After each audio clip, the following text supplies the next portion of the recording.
आपल्या बी भागातल्या शेतकऱ्याचं उत्पन्न वाढावं.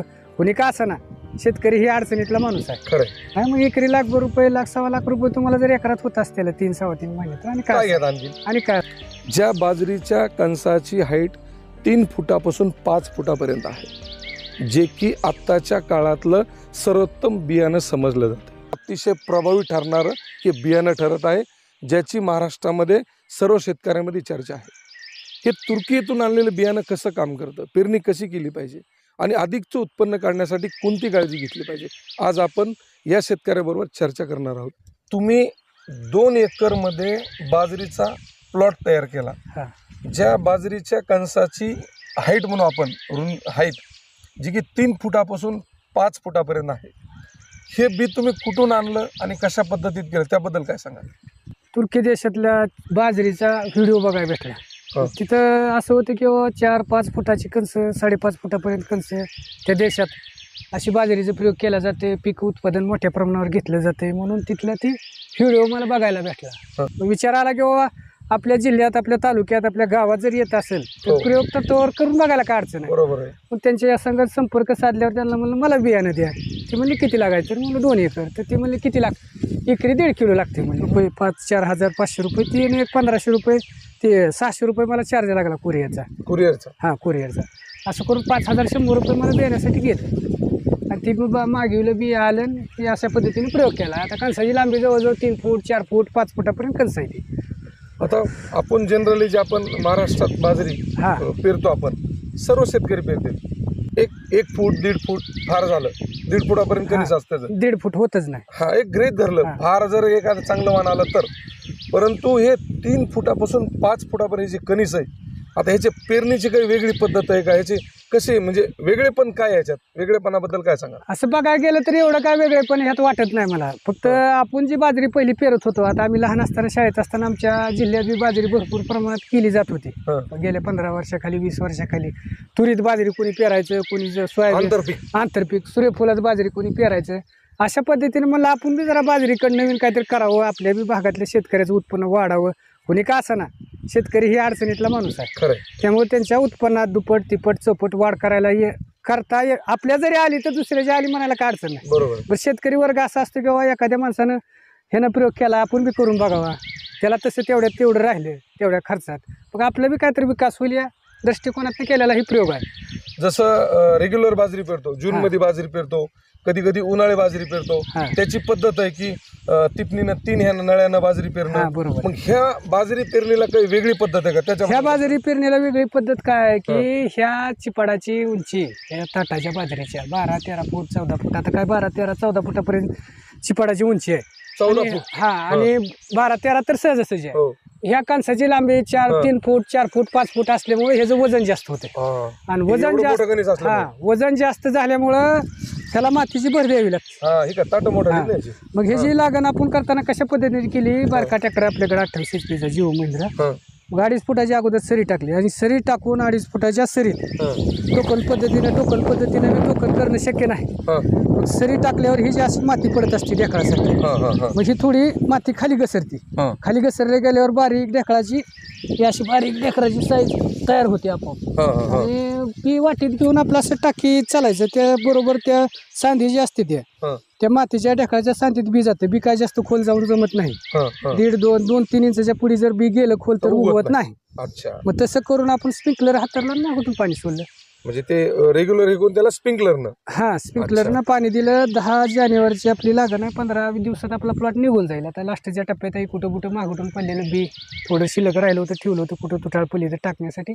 त्यामुळे हे आता फुलवऱ्यात आहे की आता ही जी कणसाची हाईट आहे हे जी दिसते आपल्याला, आता मला सांगा की पेरल्यानंतर आणखीन आज पेरणी झाली तर काही कालावधीनंतर त्याच्या कोणत्या काळजी घेतल्या पाहिजेत? ह्याच्या काय मला तर काही करायची बारी आलेली नाही. काही एकही फवारणी केली नाही. आणि काय 2.5-3 फुटाची बाजरी झाल्यानंतर आपल्याला माती लागते. 2.5 फुटावर आपण लागण केली, कारण की ह्याचं वजन जास्त आहे. वजन जास्त असल्यामुळं ही रोप म्हणजे चिपाड कलमडण्याचं प्रमाण जास्त होतं. म्हणजे आपल्या झाल्याला आपण माती लावली, पण आपण अगोदरच अंदाज बांधला याचं वजन जास्त होणार आहे. कारण निसर्ग काय लहरी आहे, कधी बी पाऊस येते, कधी बी काय होते, वारं कावदान सुटते. त्यामुळे ती पडण्याचं प्रमाण जास्त नाही ह्याच्या पाय आपण माती लावली अशी माती म्हणजे काय पेरणीपासून किती दिवसानं माती लावली पाहिजे? पेरणीपासून आपण 6 महिना 1.5 महिन्याच्या आसपास माती लावली. महाराष्ट्रामध्ये बऱ्याच प्रमाणात शेतकरी बाजरी हा. पेरतात, ते काय आपल्यासाठी नवीन नाही नाही किंवा पूर्व मशागतही नवीन नाही, परंतु हे बी तुर्कीतून आणलंय, ह्याची उत्पन्नाची क्षमता जास्त आहे, म्हणून याच्यासाठी काही वेगळी मशागत करावी लागते का? पूर्व मशागत काय वेगळी नाही, हा. काय वेगळी करायचं काय कारणच नाही. हा, फक्त हा. वेगळी मशागत ह्याची म्हणलं की आपल्या रेग्युलर बाजरीला माती लावायची थोडीफार म्हणजे गरज पडत नाही, हा. त्याला थोडीफार तरी कमी माती लावावं हा. लागते. आणि दाट पेरणी काय उपयोगाची बी नाही याला. म्हणजे थोडं पातळ झालं पाहिजे अंदाजानुसार. हा अंदाजानुसार थोडं पातळ झालं पाहिजे. नांगरट पाळी ते सेम सारखंच सगळं. सारखं सगळं.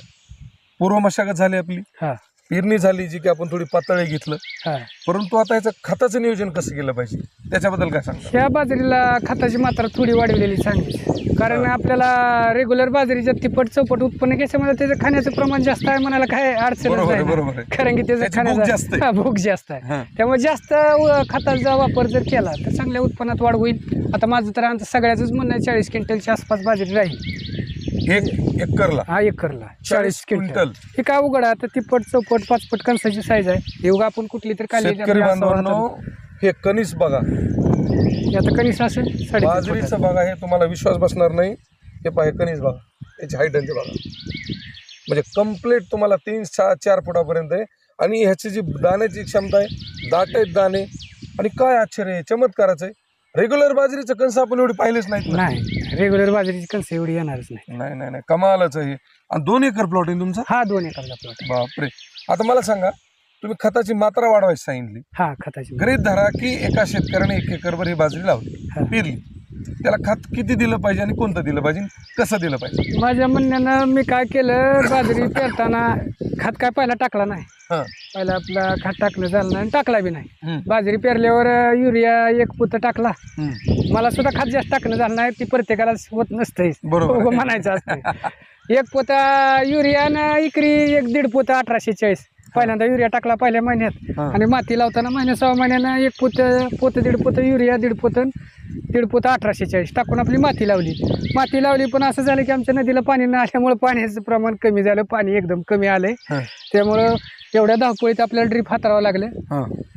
ड्रीप हातरले, कुठं भिजले कुठं नाही भिजले, अशा अडचणीतनं बाजरी ही तयार झालेली आहे. अच्छा, म्हणजे पाणी तरी कमतरताच आहे. लय कमतर. शेतकरी बांधवांनो, हे जे तुर्कीतून जे अतुल सरांनी जे बियाणं आणलंय ना, हे बियाणं असे तुम्हाला वेगळं काही करायचं नाही. पूर्व मशागत तीच आहे, नांगरट पाळी, फक्त एक बदल आहे, तुम्हाला याला छोटी सरी काढायची हा सर. आणि बी अशा पद्धतीत टाकायचं आहे की 2 इंचापेक्षा जास्त खोल नाही गेलं पाहिजे. आणि जर जास्त गेलं तर ते उगवणार नाही. हा काय वेगळं आहे याच्यात? 1-2 पोते युरिया आणि 1-2 पोते 1840 10-26 जे वगैरे बस 4-5 पोत्या तुमचं 1 एकर बागलं. उत्पन्न 40 क्विंटलच्या आसपास 1 एकरला. आणि हे मी सांगत नाही, हे जे तुम्ही पाठीमागं पूर्ण जे प्लॉट बघतात का, हे प्लॉट बघा आणि मग तुम्ही उत्पन्न तुम्हीच ठरवा. आता मला सांगा अतुल सर, हा पूर्व मशागत झाली, खताचं नियोजन झालं, पेरणीचं झालं, आता येतं सर्वात महत्त्वाचं पाण्याचं. पावसाळ्यात पाण्याचा प्रॉब्लेम नाही, कुणाला उन्हाळ्यात पेरायची. तर मग पावसाळ्यात पाणी जास्त झाल्यावर काय करायचं आणि उन्हाळ्यात पाणी कमी पडल्यावर नियोजन कसं करायचं त्याच्याबद्दल काय सांगा? पाणी कमी पडत असेल तर ड्रीप वापरायचं. ड्रीप वापरल्यावर पाणी कमी असलं तरी भागते, दररोजच्या दररोज त्याला पाणी तेवढं मापात भेटतं बी. आणि तुम्हाला सोडायचे असले तरी इस्रायल खतं सोडू शकता, वॉटर सोल्युबल 19-19 0-32 पाण्याद्वारे ड्रीपद्वारे. हा ड्रीपद्वारे. ती तरी एकच नंबर पद्धत आहे ना, उत्पन्नात 100% भरघोस वाढ होणार ह्यात काय प्रश्नच नाही. नवीन संशोधन आहे. खत सोडलं की उत्पन्न. खत सोडले की उत्पन्न. आता एक गोष्ट आहे की आपण काय जनरली आपण जूनमध्ये आपली पेरणी होते, हा परंतु मागच्या काही वर्षापासून निसर्गाची अनियमितता आली. हा कधी जुलैमध्ये पाऊस होतो, हा बरोबर. कधी पूर्वीच होतो. परंतु या बाजरीची पेरण्याची योग्य वेळ पावसाळ्यातली कोणती आणि उन्हाळ्यातली कोणती, कोणत्या महिन्यात पेरणी झाली पाहिजे? माझं म्हणणं जून जुलै ऑगस्टमध्ये सुद्धा बाजरी येते. हा.